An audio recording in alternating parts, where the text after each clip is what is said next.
बेटी के घर का खाना खाने से क्यों टूट जाता है घर का सुख शांति? क्या आपने कभी गंभीरता से सोचा है कि बेटी के घर का अन्न ग्रहण करने से माता पिता को ऐसे 3 बड़े पापों का भागी क्यों बनना पड़ता है, जिनका दंड उन्हें अपने जीवन में ही दुख, अपमान और अशांति के रूप में भुगतना पड़ता है? क्या यही कारण नहीं है कि अनेक माता पिता बुढ़ापे में रोग, कष्ट और संतानों से दूरी होने का दुख झेलते हैं?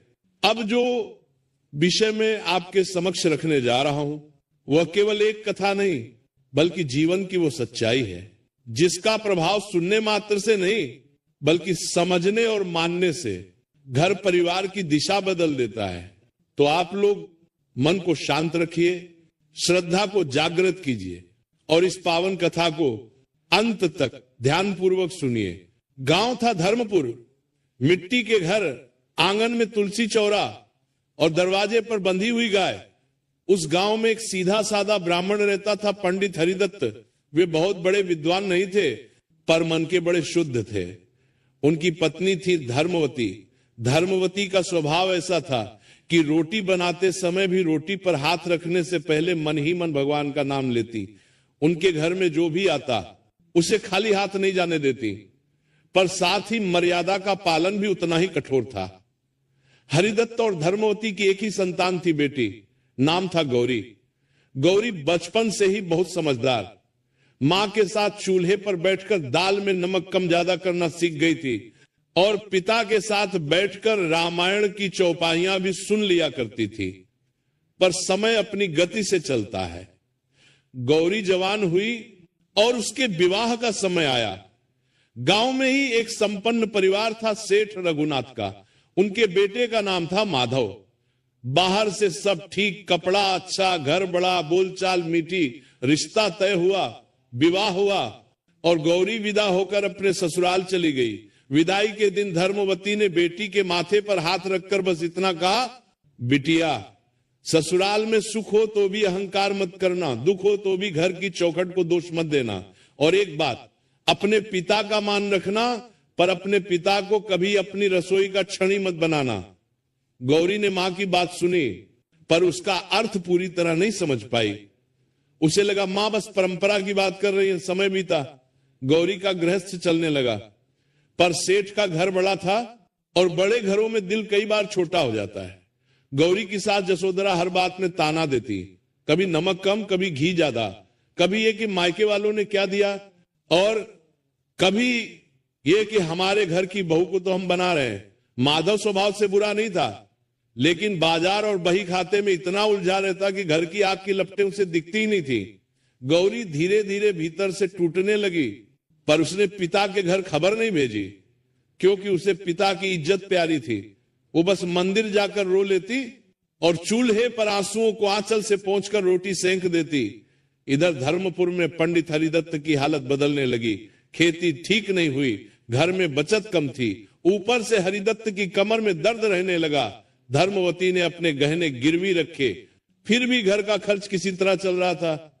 मां बाप के चेहरे पर चिंता थी पर वो चिंता भी बेटी तक नहीं पहुंचने देते थे। एक दिन गांव में कथा प्रवचन हुआ। वहां एक महात्मा है, उन्होंने बड़ी सरल भाषा में कहा, जब बेटी विदा होती है तो वो सिर्फ देह से नहीं जाती, घर की रसोई की लक्ष्मी भी साथ लेकर जाती है। बेटी के घर का अन्न उसके पति के घर का अन्न है, उसमें बेटी का अधिकार तो है पर मां बाप का अधिकार नहीं। मां बाप अगर उस अन्न को स्वीकार करते हैं तो कई बार वो अन्न नहीं बेटी का संकोच खाते हैं। ये बात सुनकर धर्मवती का मन कांप गया। उन्हें अपनी कही हुई वही पंक्ति याद आई, अपने पिता को कभी अपनी रसोई का छड़ी मत बनाना। पर जीवन की कठिनाई सिद्धांत देखकर नहीं चलती। कुछ दिनों बाद हरिदत्त की तबीयत बहुत बिगड़ गई।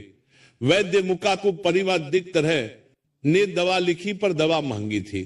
धर्मवती के पास पैसे नहीं थे। उन्होंने बहुत हिम्मत करके गौरी को संदेश भिजवाया, बिटिया पिता बीमार हैं, अगर हो सके तो 2 दिन आ जा। गौरी ये सुनते ही घबरा गई। वो भागकर मायके आना चाहती थी पर ससुराल में अनुमति लेना पड़ता। उसने सास से कहा, अम्मा बाबूजी की तबीयत खराब है, मैं 2 दिन के लिए जाना चाहती हूं। जसोदरा ने तुरंत कहा, हमें क्या रखा है तुम्हारे मायके में, हर बार वही, जाओ तो ठीक, लेकिन ध्यान रहे हमारे घर के काम में कमी नहीं होनी चाहिए। माधव ने भी कहा जा आओ पर जल्दी लौट आना। गौरी मायके पहुंची, पिता को देखकर उसकी आंखें भर आईं। हरिदत्त लेटे थे, चेहरा पीला। धर्मवती ने बेटी को देखते ही अपने आंचल से आंसू छिपा लिए। गांव के लोग भी आए, पर कोई खुलकर मदद नहीं करता, क्योंकि गरीब के लिए मदद करने का साहस भी कम लोगों में होता है। गौरी ने चुपचाप अपनी पोटली खोली, उसमें कुछ पैसे थे अपने छोटे छोटे बचाव के। उसने मां के हाथ में रखते हुए कहा ये रख लो, दवा ले लेना। धर्मवती ने हाथ पीछे कर लिया, बोली नहीं बिटिया, ये तेरे घर का पैसा है। गौरी ने कहा मां मेरा पैसा है, मैंने बचाया है। धर्मवती ने धीमे स्वर में कहा बिटिया, बेटी के घर का पैसा भी कई बार बेटी की सांसों की कीमत पर बचता है, हम नहीं लेंगे। पर गौरी जिद पर अड़ गई, उसने पैसे रखी दिए। दवा आ गई, पिता को कुछ राहत मिली। अब गौरी को लगा कम से कम कुछ तो कर पाई रात हुई। धर्मवती ने चूल्हा जलाया। घर में आटा कम था, दाल भी कम। उन्होंने फिर भी बेटी के लिए गर्म रोटी बनाई। गौरी ने मां के हाथों की रोटी खाई तो उसे बचपन याद आ गया। फिर उसने कहा मां, कल मैं अपने घर से थोड़ा अनाज और घी भिजवा दूं। यहां के लिए धर्मवती ने तुरंत मना कर दिया। नहीं बिटिया, देख हम भूखे रह लेंगे, पर तेरे घर की रसोई का सामान यहां नहीं आएगा। गौरी ने पूछा क्यों मां, मैं आपकी बेटी हूं, मेरा घर आपका ही तो है। धर्मवती ने बेटी के सिर पर हाथ रखा और बोली बिटिया, तेरा घर तेरा है, हमारा नहीं। हमारा घर ये है और हमारी रोटी यहीं की है। अगर हम तेरे घर का खाएंगे तो कल लोग कहेंगे बेटी के सहारे जीते हैं। और उससे भी बड़ा डर यह है कि तेरी ससुराल इसे हथियार बना लेगी। गौरी चुप हो गई। उसे पहली बार समझ आया कि मां अन्न की नहीं, अपमान की बात कर रही हैं। पर इसी बीच अगली सुबह एक घटना हुई जिसने पूरी कथा का रुख बदल दिया। गांव के एक आदमी ने, जो सेठ रघुनाथ की दुकान पर आता जाता था, जसोधरा से जाकर कह दिया बहू कल मायके गई है, वहां तो उनके घर में दाने तक नहीं। लगता है अब आपकी बहू अपने मां बाप को भी पालने लगी है। बस इतना सुनते ही जसोधरा के मन में जहर उतर गया। उसने माधव से कहा देखा, मैंने पहले ही कहा था ये लड़की मायके को खींचेगी। आज पैसे भेजेगी, कल अनाज भेजेगी, परसों कहेगी मां बाप को यहां रख लो। माधव ने कहा अम्मा वो तो पिता बीमार है। जसोधरा ने ताना मारा तो क्या हमारी रसोई चलती दुकान है? जब चाहो दवा, जब चाहो खर्चा। और सुनो, कल से अगर उसके मां बाप हमारे घर आकर खाना खाने लगे तो मैं इस घर में चूल्हा नहीं जलाऊंगी। अब यहां से कहानी असली शीर्षक की ओर बढ़ती है, क्योंकि जिस दिन मां बाप बेटी के घर का खाना खाते हैं, कई बार वही दिन बेटी के लिए सबसे भारी बन जाता है। गौरी अभी मायके में थी और उसे यह सब पता नहीं था।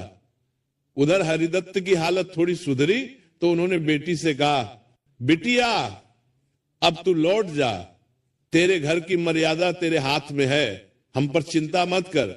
गौरी बोली बाबूजी आप ठीक हो जाए फिर जाऊंगी।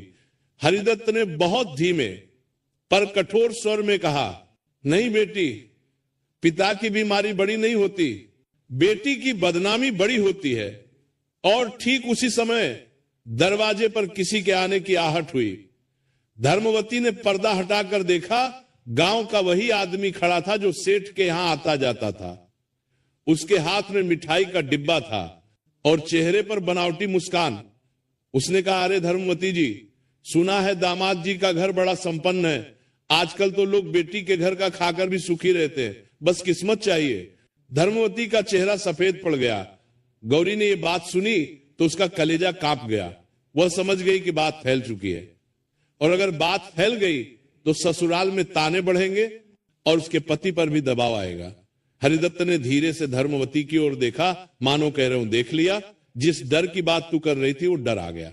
गौरी ने उसी क्षण निश्चय कर लिया, आज से वो अपने मां बाप को किसी भी अपमान की परछाई से दूर रखेगी, चाहे उसे खुद कितनी भी आग पर चलना पड़े।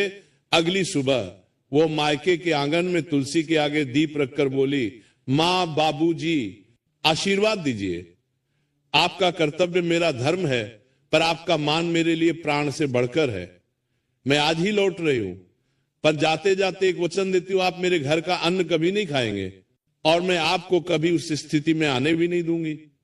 धर्मवती की आंखें भर आई, पर उन्होंने सिर हिलाकर कहा, यही हमारी बेटी है, जाओ अपनी मर्यादा बचाओ। गौरी ससुराल पहुंची तो घर में ठंडा ठंडा ताना हवा की तरह चल रहा था। जसोधरा ने दरवाजे पर ही कहा, बहू सुना है आजकल मायके का खर्च यही से चल रहा है। गौरी ने शांत स्वर में उत्तर दिया, अम्मा आज से कोई खर्च किसी से नहीं चलेगा। और एक निवेदन है, मेरे माता पिता आपके भी बड़े हैं, उनके विषय में कोई भी बात घर की लक्ष्मी को अशुद्ध करती है। माधव असहज खड़ा था। गौरी ने उसी के सामने अपनी चूड़ियों के 2 सेट उतारकर थाली में रख दिए और बोली, ये मेरे अपने श्रम की नहीं, आपके घर की दी हुई है। अगर कभी मेरे मायके को दवा, वस्त्र या सहारा चाहिए होगा, मैं अपने श्रम से दूंगी, सिलाई करूंगी, पढ़ाऊंगी, पर आपके घर की रसोई को उस काम में नहीं लगने दूंगी।